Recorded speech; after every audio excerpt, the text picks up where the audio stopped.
Welcome again to this fourth and final on-demand training for interim service coordinators in the family assessment. This training will cover the practice profile and self-assessment for the family assessment. You're encouraged to have a copy of the practice profile handy in order to take notes for aha moments and important insights.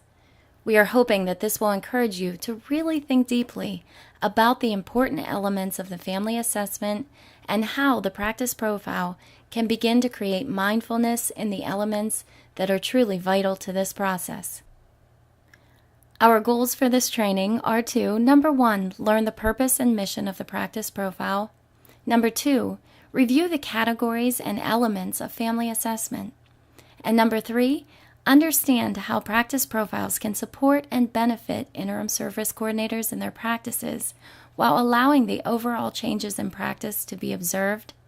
And finally, we're going to briefly introduce the interim service coordinator self-assessment checklist that aligns to the practice profile and discuss how this can be used to check in with your own practices. By the end of this training, we hope that you will feel confident in the practice profile as a tool that supports your practices with families through the family assessment. We will begin with the initial overview of the practice profile, what they are, why we use them, and how they can benefit a system in its practices. You might be wondering why West Virginia Birth to 3 selected a practice profile as a means to assist interim service coordinators in their best practices through the family assessment. We can assure you that it wasn't just simply to have one more piece of paper for you to think about, but that it's a researched means of promoting and defining best practices. A practice profile is a document that defines exactly what the practices are using categories that show practices as emerging, satisfactory, and best. This tool will essentially define what you would do if you were carrying out the identified best practices. One reason that a practice profile is a beneficial tool is that it can elevate the collaboration within an organization. For West Virginia Birth to 3, this means interim service coordinators collaborating with other interim service coordinators, who are collaborating with RAU directors, who are collaborating with TAs and collaborating with the state. In a sense, it places everyone on the same page as to what's expected as best practice and the consistency of this knowledge. Consistency meaning the consistency of the approaches with families across the state. Additionally, the practice profile is a tool that can allow for both the internal and external support provided to interim service coordinators, meaning that collaboration on best practices can happen because there's a defined approach and the practices can be supported between the interim service coordinators and through the RAUs, TAs, and the state-level personnel for the improvements to practices with families. Our defined best practices allow for the direct support of those practices. The defined practices guide the training to be specific to those identified targets. This essentially provides an understanding based upon the defined practices, where we are and where we want to be. In other words, allowing for measurement and evaluation to improve the outcomes for families. So while the practice profile is not a training tool in and of itself, it does allow for interim service coordinators to define their practices, use it as a self-checklist, obtain guidance on any elements that are unclear or haven't been trained based on higher education or training programs, and it allows us to receive feedback based upon its use. So now that we've had an opportunity to become familiar about what a practice profile is and its benefits, we'd like to share a bit about how this one came to be. There has been a ton of work going on behind the scenes to bring this practice profile to you. The process is outlined on the screen for you, starting with the interviewing phase. West Virginia Birth to 3 has a group of parent partners, interim service coordinators, and RAU directors called the implementation team that have given their time to assist in creating this document. They have participated in meetings, reviewed research, and collaborated with the state to help bring an in-the-trenches perspective to this document. We wanted to be sure that this process was not only looked at from a top-down perspective, so by the inclusion of the people who are actually doing the job, and their perspectives were absolutely essential to making this practice profile work. In scoping, this meant that the research and the documents were reviewed, discussed for relevance, and considered as elements that should be included or not included in this practice profile. As a team, we used vetting and consensus to form a draft, and then another draft, and another draft to finally bring this draft to you that you're seeing today. So with this understanding of where this idea came from, how the practice profile came to be, and what it means for interim service coordinators, we hope that as we're moving through this document, you will be able to feel the desire to support your practices from the many perspectives shining through. As you can see from this slide, 8 critical elements were chosen consisting of disposition, family participation, cultural competency, child's participation in everyday life, resources, evaluation team selection, procedural safeguards, and closing and wrap-up. Each element will be defined in the next following slides. In our first critical element, we can see that dispositions are the focus. Because the dispositions of the interim service coordinator carry such weight in creating great first impressions of the West Virginia Birth to 3 system, and the research supports this, the implementation team expressed this as the interim service coordinator presents a friendly disposition to ensure that the family feels comfortable sharing their story. If we look at the interim service coordinator's practices from the emerging standpoint, we would see that this category highlights the business-like approaches of the interim service coordinator, which feel a little less connected to the family. An emerging practice would consist of a not yet connected approach with families. In other words, this is the business end of the family assessment, focused on collecting information rather than using positive dispositions to engage and build relationships with families so that they can feel comfortable and open to share their family's story. Moving through to the satisfactory practices of interim service coordinators, this highlights the initial connections through positive dispositions, yet once the information is collected, the focus again turns to a business and get it done kind of approach. In other words, the story of the family isn't heard, yet all of the information may be collected. To highlight the best practice of the interim service coordinator and their focus on disposition, we would include an ability to fully connect with a family in a way that's relationship-focused and geared to hear a story. This includes the interim service coordinator's ability to make all participants feel comfortable and willing to share their perceptions and stories. This stage is set in best practice for an open and comfortable environment of sharing through the choices that the interim service coordinator makes in their disposition or their approach with the family. In looking at the second critical element, we can see that it's focused upon how the interim service coordinator is engaging the family's participation. The second critical element states the interim service coordinator encourages each participant to share their perspective for a complete picture of the child and family. If we look at this from the emerging category, we can see that the focus of the family story is somewhat lost. The interim service coordinator within this emerging practice focuses upon the form versus a conversation with the family. The interim service coordinator can miss opportunities that allow for expansion and that meaningful information that can lead potentially to those IFSP goals that will ultimately benefit the child and family. The interim service coordinator in this emerging category overall collects the necessary information but truly has not gained the family story. Now, in shifting our focus to the satisfactory practice category, we can see that the interim service coordinator is more focused upon gaining the information from the entire family. What's missing from this rating, however, is the interim service coordinator's ability to provide the family with the reassurance that their input holds value into the creation of those potentially meaningful IFSP goals.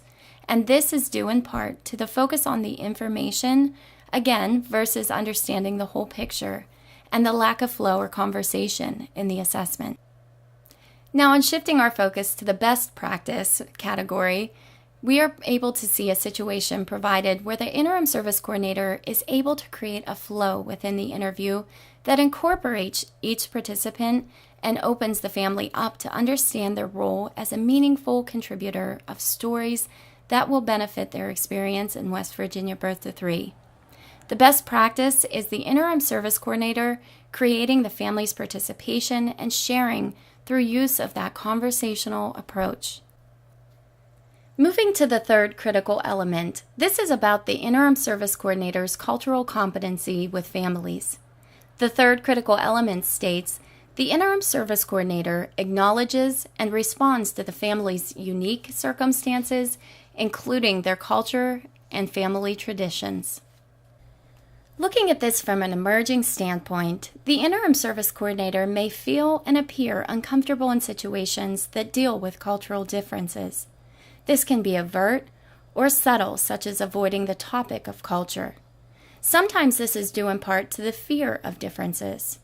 Within the emerging category, again, only the absolute necessary information is gained, but the story of the family's experience of their culture and raising their child within it is left unknown. If we look at this as a satisfactory standpoint, the interim service coordinator is more open to the culture of the family and asks questions related to their experience parenting their child within it. However, this can vacillate between asking for expansion and short, closed questioning. The result of the satisfactory practices may leave the desires of the family for their child and within their lives either unknown or incomplete. Now, looking toward the best practices within this third critical element, this includes the interim service coordinator showing respect for the family's unique culture through asking questions that value the individual family and work to include the family's experience in their child's development within their family traditions and culture. The interim service coordinator is able to encourage the family to share and feel comfortable sharing the desires for their child within their family's life and their important values. Now, in looking to move to this fourth critical element, we can see that this highlights the importance of the interim service coordinator getting to know the family's life and how the child functions within it. This is not necessarily about the child's developmental skills, but more so about how the child is living and participating within the family's life. The critical element number 4 states that the interim service coordinator encourages conversation to understand how the child participates within the day-to-day life of the family. In looking at this from an emerging practice, we might see that an interim service coordinator is more focused upon gaining those developmental skills, which can produce short segmented responses within the family assessment. In this category, we see that the interim service coordinator has missed the opportunity to get to know who the child is and how they participate within the family. In turning our viewpoint to the satisfactory practice of interim service coordinators for this critical element number 4, we can see that the interim service coordinator in this situation may be collecting information for specific contexts only. This may include knowing that the child can stack blocks while playing or what the child eats only during meal times. This focus in satisfactory practices is gaining information on the child's participation, but only within those specific contexts, rather than elaborating on the family's experiences in their daily lives. As we turn to the best practice category, this would look like the interim service coordinator engaging in the stories of the family and encouraging the family stories around the identified questioning. Using the interview tool, the interim service coordinator can discover not only the family activities, child strengths and needs, family worries, and etc., but they do so by learning stories about these things, through reporting these items in a way that highlights the stories of the family's daily living and how the child is participating and functioning within them. This is exemplified as the best practice for this critical element number 4. As we turn our focus to critical element number 5, we can see that we are identifying resources and how the interim service coordinator interacts with the family to gain necessary information to provide those linkages. Critical element number 5 states that the interim service coordinator encourages the family to identify their current resources and where there may need to be linkages. If we look at this from an emerging practice standpoint, we might see that the interim service coordinator is going over the family assessment resources section in a quick question-response type format without recognizing any of the earlier discussions that have taken place during the family assessment. Looking to identify the satisfactory practices of interim service coordinator, we might find that the interim service coordinator is reviewing the list of resources of the family assessment, explaining them to the family, and encouraging them to express their thoughts about those potential referrals or linkages. Within this best practices category, we can see that the interim service coordinator is taking time to express West Virginia's Birth to 3 desire to assist families in the support of their child through the linkages to those beneficial resources and supports. The interim service coordinator does this by using information from those earlier discussions that have occurred in the family assessment in order to identify those potential needs of the family, as well as those potential resources that might assist them. The interim service coordinator encourages the family to reflect upon how their current services are working for them and where there might be challenges and potential benefit to resources. Continuing on to the 6th critical element, we can see that this is focused upon the evaluation team selection. The 6th critical element states that the interim service coordinator assists and supports the family in selecting the evaluation and assessment team. Within the emerging category, this would look like the interim service coordinator expressing to the family that an evaluation team is required and that the family will need to select this. The interim service coordinator provides the family with the practitioner directory and asks the family to select 2 individuals that will conduct their evaluation and assessment. In looking to move our focus to the satisfactory practices, this would show as the interim service coordinator describing the evaluation and IFSP process to the family. The interim service coordinator would again express to the family that they should select providers that highlight what they're looking for and then provide them a directory from which to choose from. As we move to those best practices, we would see that the interim service coordinator would discuss the evaluation IFSP process with the family, highlighting those expressed desires of the family that were heard and expressed during the entire family assessment process. The interim service coordinator would then ask the family about any additional desires that were not covered and the qualities of the professionals that they would seek in the evaluation of their child. Based upon these expressions of the family, the interim service coordinator would then lead the family through the directory, highlighting those expressed matches to that of the expressed qualities and skills of the practitioners within the directory. As we can see, the 7th critical element deals with the procedural safeguards and how these are presented to the family. The 7th critical element states that the interim service coordinator describes the procedural safeguards in a way that leaves a family feeling supported and confident in their rights.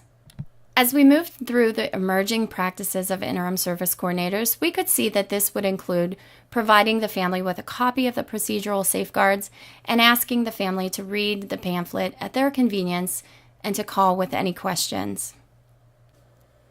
Within the satisfactory practices category, the interim service coordinator is presenting the procedural safeguards as the family rights within the system.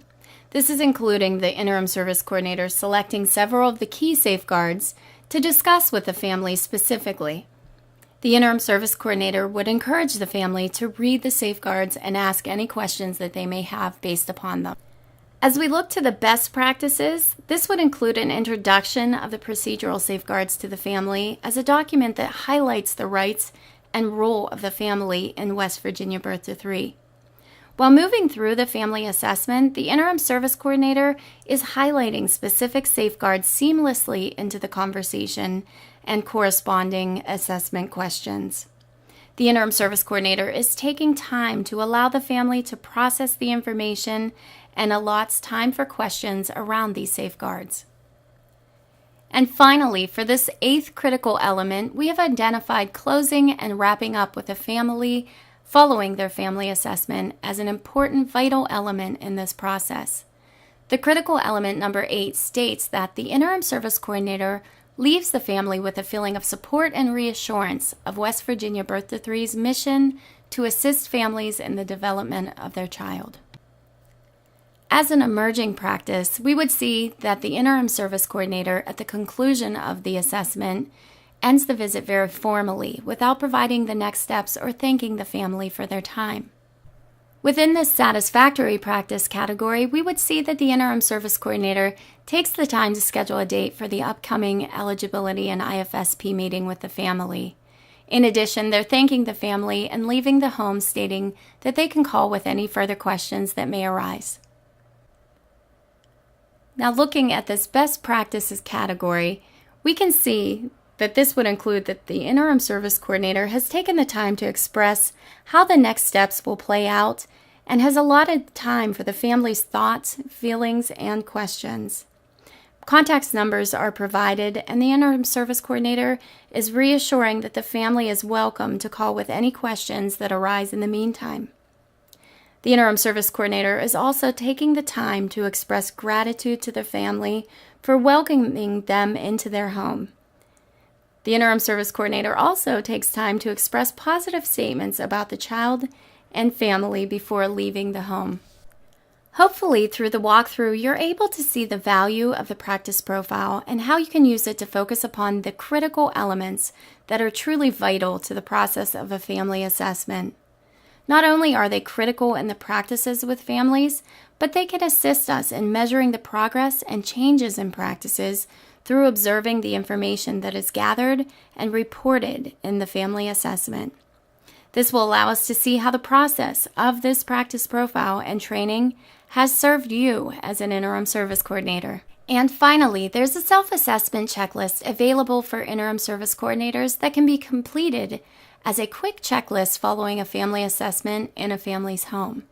This encourages reflection and allows you to become mindful about the elements that are vital to the process.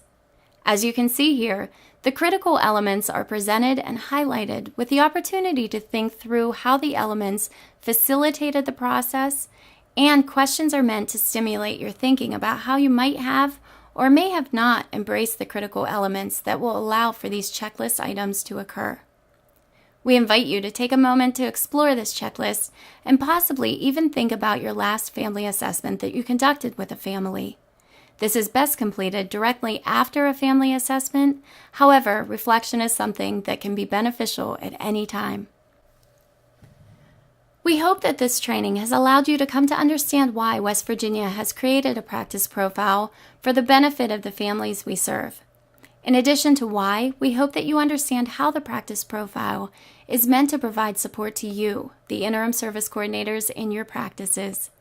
Through going through the critical elements and categories, we hope that you have come to understand the true mission and purpose of conducting a family assessment. We hope that the self-assessment checklist will allow you to consider and reflect upon your practices with families. Additionally, and with the utmost importance, we hope that you feel supported in the family assessment. Thank you for taking the time to complete this training series. We appreciate your work and value your commitment to the families of West Virginia.